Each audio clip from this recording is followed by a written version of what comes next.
السلام علیکم ورحمۃ اللہ وبرکاتہ بسم اللہ الرحمن الرحیم۔ آج کے لیکچر میں انشاءاللہ ہم سورہ اخلاص کا بیسک انٹروڈکشن سیکھیں گے۔ سورہ اخلاص قرآن پاک کی آخری چند صورتوں میں سے ایک ہے۔ قرآن پاک کی چند آخری صورتیں جو بہت چھوٹی ہیں، ہمیں بآسانی یاد بھی ہو جاتی ہیں، ہمیں بچپن میں یاد بھی کروائی گئیں اور جنہیں ہم نماز کے دوران پڑھتے بھی ہیں۔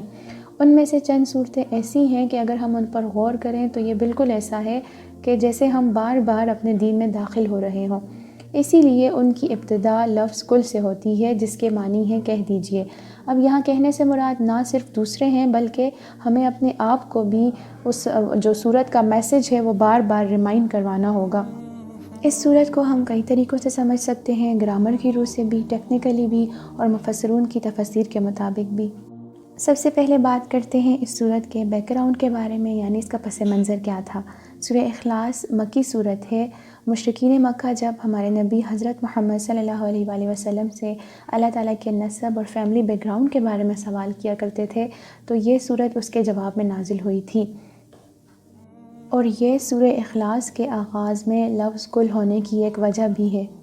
اگر ہم اس سورہ کے نام کے بارے میں بات کریں تو اس کو سورہ نجات بھی کہا جاتا ہے، کیونکہ یہ ہمیں بچاتی بھی ہے، محفوظ بھی کرتی ہے۔ اسے صمد بھی کہا جاتا ہے کیونکہ اس میں لفظ صمد بھی ہے، لیکن اس کا سب سے زیادہ مشہور نام وہ ہے سورہ اخلاص۔ قرآن پاک کی زیادہ تر صورتوں میں جو ان کا نام ہے وہ وہی لفظ ہے جو ان میں استعمال ہوا ہے، جیسے سورہ ناس میں لفظ ناس موجود ہے، اسی طرح سورہ بقرہ میں بقرہ، فلق میں فلق، مائدہ میں مائدہ، نساء میں نساء، انعام میں انعام۔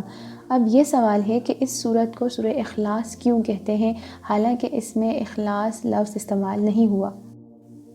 لفظ اخلاص کے معنی ہوتے ہیں ٹو پیوریفائی، یہ اخلصہ سے ہے، اور اخلصہ کا مطلب ہوتا ہے کسی کی نجاست کو یا گندگی کو صاف کرنا، یعنی اس صورت کا کام پیوریفیکیشن ہے۔ یہ بہت ساری پیوریفیکیشن کرتی ہے، یہ ہمارے دل اور دماغ دونوں کو صاف کرتی ہے، ہماری گناہوں کو مٹاتی ہے، اور یہ کسی کی بھی دنیا اور آخرت دونوں کو پاک کرتی ہے، یعنی یہ ہماری زندگی کو ہر پہلو کے اعتبار سے پاک کرتی ہے۔